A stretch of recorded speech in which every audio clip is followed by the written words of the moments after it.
छिन पे छिन मांगे पनिया,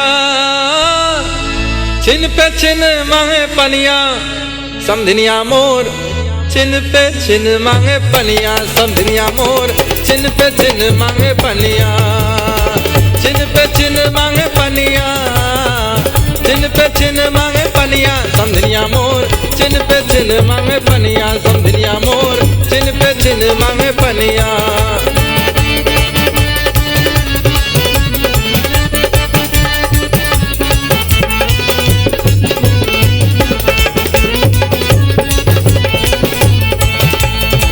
समधी बोले सुन रे समझनिया, साधु के घर जाओ, इतना पानी कैसे पिलाओ तुम्हें, साधु से कहलाओ। समझनिया मोर छिन पे छिन मांगे पनिया, समझनिया मोर छिन पे छिन मांगे पनिया।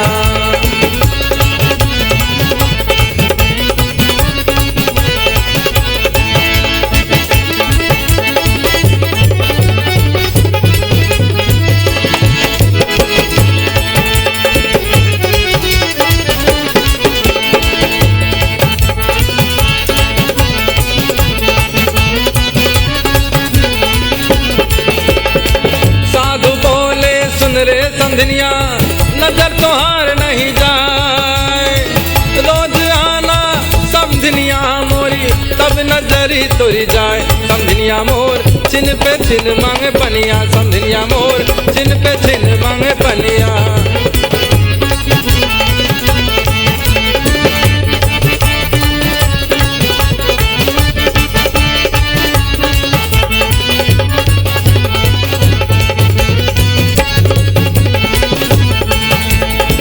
समझिन समझी साथ भी गए, समझ से रहा नहीं जाए, भूत प्रेत नहीं जात है बाबू, साधु में है क्या।